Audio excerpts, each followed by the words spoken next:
자, 만나서 반갑고요. 이제 우리가 오늘로써 이 영상을 촬영하고 있는 시점에서 D-100이야. 내일이면 이제 99가 돼요. 그럼 지금까지 우리가 뭐 150, 140, 130으로 왔을 때랑 90에서 80이 되는 건 속도 차이가 체감으로 2배 이상입니다. 세 자릿수에서 떨어지는 거랑 두 자릿수에서 떨어지는 게 달라요. 그래서 굉장히 많은 고3 학생들이 이제부터 긴장을 굉장히 많이 합니다. 긴장을 하고 공부를 안 해요. 그쵸? 근데 이제 문제는 뭐냐?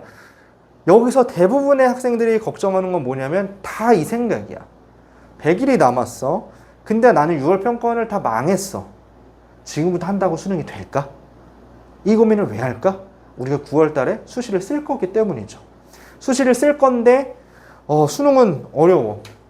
근데 내 내신 점수도 어려워. 이걸로 어딜 가? 근데 그렇다고 이걸 해서 최저를 맞춘다? 아니면 정시로 간다? 힘든데 안 될 것 같은데. 그러니까 이 질문을 계속 던지는 거예요. 그렇죠?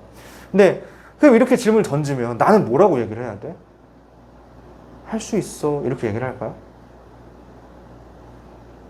어떻게 얘기를 해줘야 돼? 괜찮아. 잘 돼. 이렇게 얘기를 할까요? 나는 오랫동안 이걸 지금 이 싸움을 계속 여러분들하고 하고 있잖아요. 선배들하고. 그럼 내가 얘기해 줄 수 있는 건 뭐밖에 없냐면 객관적인 팩트예요. 자, 생각을 해봅시다.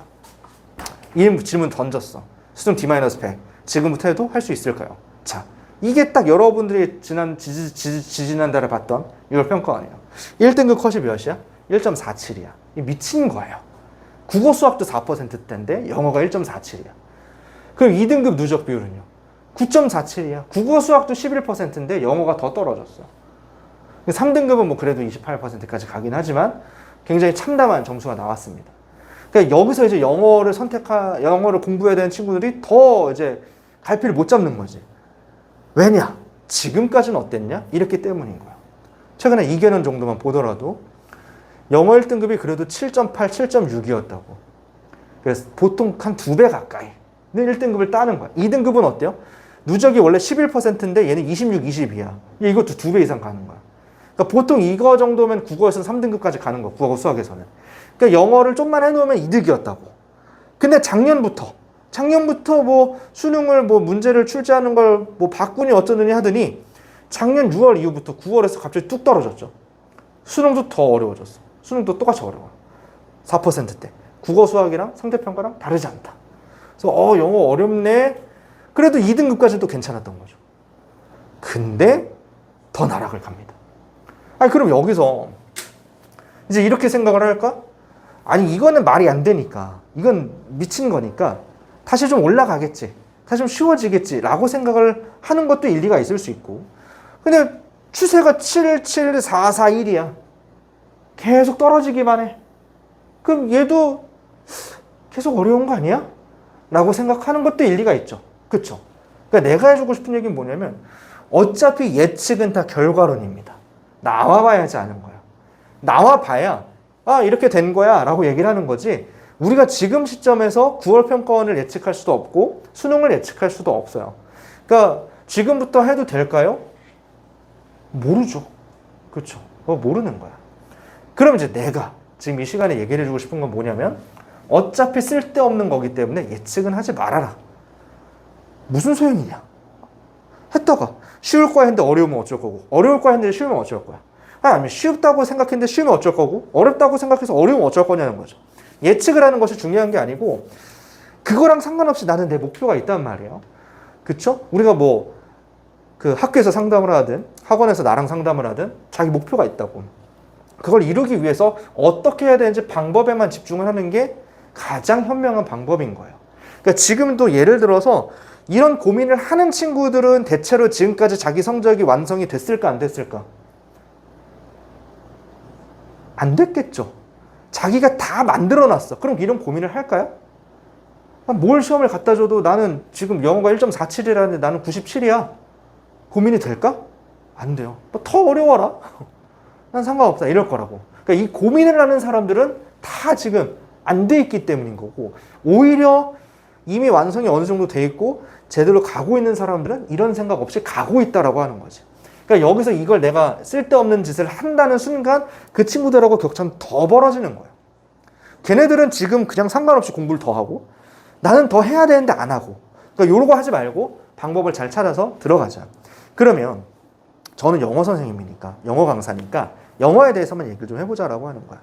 제 어차피 시간은 많아 적어? 적죠. 그렇죠? 시간이 많지 않아. 시간이 많지 않은데 나는 목표가 있어. 그리고 현실은 목표에 못 미쳐. 그럼 여기서 그냥 내가 그냥 듣기 좋은 소리, 지금부터 그냥 영어 공부 열심히 하고 단어 열심히 외우고, 단어 열심히 외워야 돼. 근데 그냥 뭐 단어 열심히 외우고 해석 안 되니까 해석 공부하고 그냥 글 많이 읽고 문제 많이 풀고 이렇게 얘기를 해. 그게 틀린 말 하나도 아니죠. 그렇죠? 무슨 요령 같은 거 바라지 말고 기본기에 집중해. 다 맞는 말이죠. 그렇죠? 근데 현실적으로 어때요? 그럼 1년 더 해야 돼. 진짜 솔직하게 얘기하면. 왜냐? 여러분들을 무시해서가 아니라 실제로 대부분의 학생들이 그러니까. 그러면 일단 우리는 뭐예요? 그렇게 뭐 설령 다 망해가지고 재수를 한다고 할지라도 그건 그때 생각해야 되는 거지. 지금 그걸 생각하면 돼? 안 돼? 안 되죠. 지금 무조건 100일 동안 내 점수를 끌어올려서 수능을 잘 보는 것만 생각을 해야 된단 말이에요. 그래서 알려드리는 거예요. 뭐냐면 가장 현실적으로 우리가 점수를 어떻게 올릴 거냐라고 하는 거야. 그럼 방법은 이거예요. 그냥 간단하거든. 일단 듣기는 다 맞아야 돼요. 듣기는 어렵지 않으니까. 듣기는 진짜 천천히 얘기하는 거고 단어만 좀 외워주고 좀만 연습하면 다 맞을 수 있어요. 누구나 맞을 수 있어. 그래서 듣기는 다 맞는 걸 기준으로 가. 그러면 얘가 몇 점이야? 37점이 나와요. 그런 다음에 독해 1단계 문제들이 있거든요. 제일 쉬운 애들. 목적, 심경, 도표, 일치, 안내문, 복합작문 이런 애들. 이런 애들은 해석만 좀 할 수 있으면 그냥 눈 뜨고 찾는 거야. 이렇게 써있나? 이렇게 안 써있나? 그러니까 요 정도를 맞추는 게 그 다음으로 가장 쉬운 애들. 얘네만 다 맞춰도 18점은 확보가 돼요. 그럼 이거 두 개만 해도 몇 점이냐면 55점이거든요. 이거 두 개만 해도 5등급이야. 근데 물론 우리가 5등급에서 만족을 하진 않아요. 그럼 그 다음 건 어떤 거야? 2단계 문제. 그게 뭐냐면 기본적으로 대입학으로 하는 거. 그러니까 주제를 알면 접근이 가능한 쉬운 문제들이 있어요. 그러니까 주제를 찾는 문제. 하미추론도 주제 가지고 하는 거, 어비도 주제 기준, 무관도 주제 기준, 요약문도 주제 요약하는 거고, 단일작문도 주제 제목 문제가 있으니까. 그러니까 요런 애들, 그러니까 내가 지문에서 주제를 찾아서 읽는 것만 좀 연습하면 맞출 수 있는 애들. 얘네가 20에서 25점까지 가요. 왜냐면 3점짜리 문제들이 몇 개 들어가냐에 따라 다르니까. 그러면 이거 3개만 해도 몇 점이에요? 75점이에요. 75점 이상이죠. 그러면 내가 얘기하고 싶은 건 여기까지만 해도 3등급은 달성이 되는 거야. 그러니까 지금 이걸 영상으로도 보는 친구들이 있을 건데 내가 지금 3등급 언더인데 내가 이번에 수능에서 3등급을 맞으면 난 소원이 없겠다라고 하면 여기까지만 지금부터 집중해서 파면 돼. 굳이 이거보다 어려운 지금 4, 5번으로 얘기할 것들을 굳이 할 필요가 있다 없다? 없다는 거죠. 왜냐면 그거는 1등급 애들도 힘들어하는데 굳이 시간 낭비를 한다? 아닌 거지. 그래도 다 해야 되지 않을까요? 그럼 1년 더 해야 된다. 현실적으로 생각하자. 듣기 좋은 얘기하는 게 아니고 현실적으로 생각하자. 여기까지만 집중하시면 된다요. 자, 근데 저는 아니에요. 저는 이제 2등급, 1등급을 가야 됩니다. 그러면 이제 소위 고난이도 문제들을 가야 되는 거예요. 그게 빈칸 순서 삽입이야. 가장 어려워하는 거.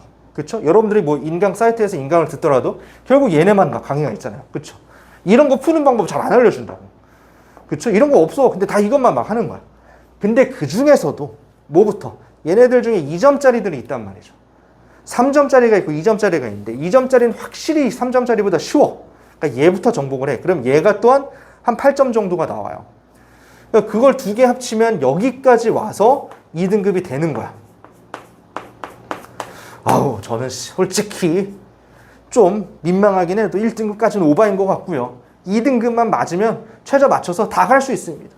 현실적으로 2등급만 맞으면 돼요. 라고 하면 그냥 여기까지만 하시면 돼요. 실제 시험을 볼 때에도 3점짜리 일단 다 제껴. 나중에 해. 얘까지만 푸는 거야. 그 시간이 남으면 그때 3점짜리 풀어서 맞추면 대박. 아니면 말고. 이렇게 가야 되는 거죠. 쌤, 저는 됐고 1등급을 가야 됩니다. 그럼 마지막 단계까지 가는 거야. 가장 어려운 3점짜리 문제들 플러스 어법까지. 그러니까 어법은 왜 여기다 두었냐면 사실 어법은 알면 되게 쉬워요. 알면. 어법을 푸는 방법과 구조에 대한 실력이 있으면 사실 난이도로 치면 여기야. 근데 모르면 헬이야. 항상. 그래서 이거는 되면 하고 아니면 말고로 나온 거야. 됐죠? 이런 식으로 생각을 하시면 여기까지 가서 얘가 한 또 14에서 15점이 나오니까 여기까지 해서 이제 1등급을 뽑는 거야. 그러니까 이게 전략이야. 별게 아니라고. 별게 아니고 나는 지금부터 그냥 영어에 대해서 이렇게 딱 정해놓는 거예요.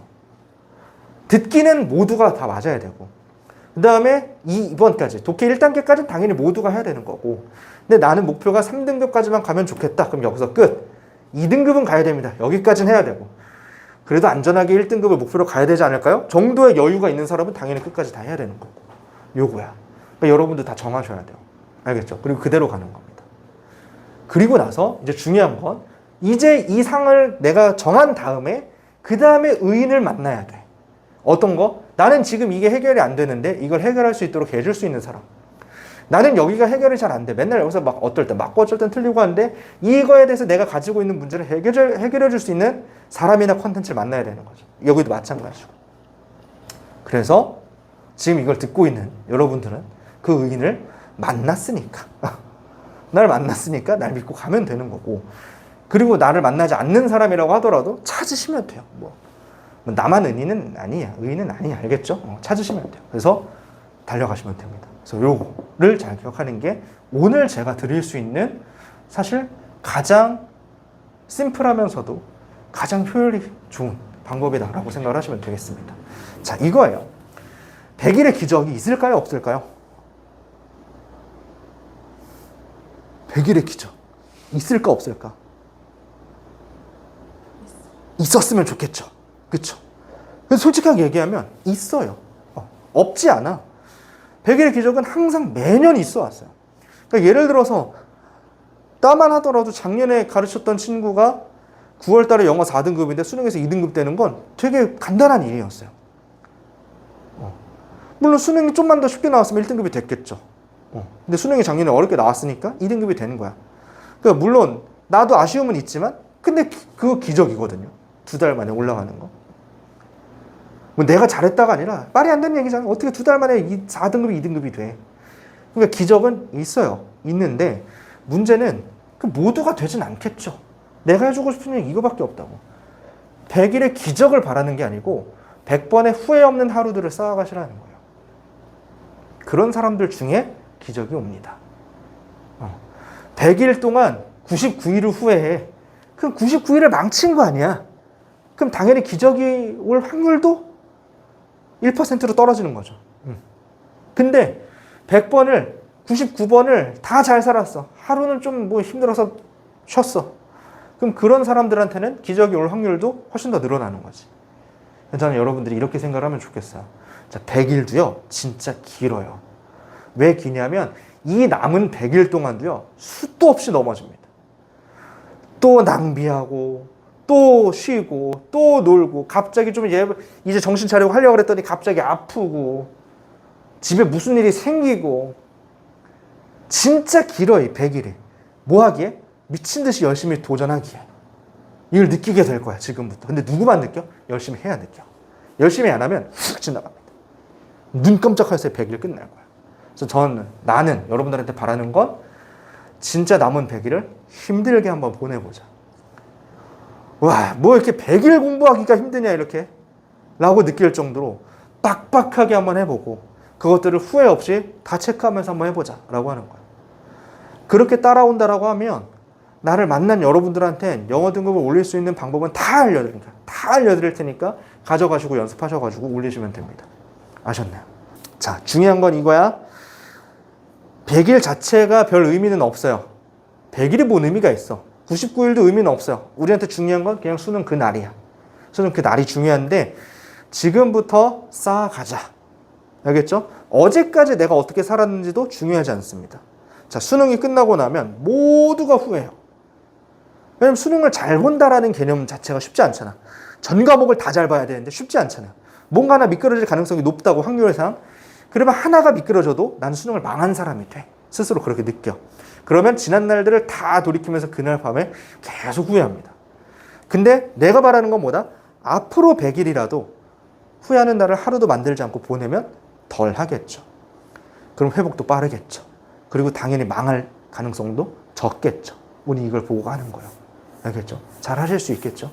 그렇죠? 이렇게 해가지고 이제 100일을 맞이하는 우리를 위한 한마디 하도록 하고 이제 본격적으로 한번 수업을 해보도록 하겠습니다. 알겠죠? 자, 가보도록 할게요.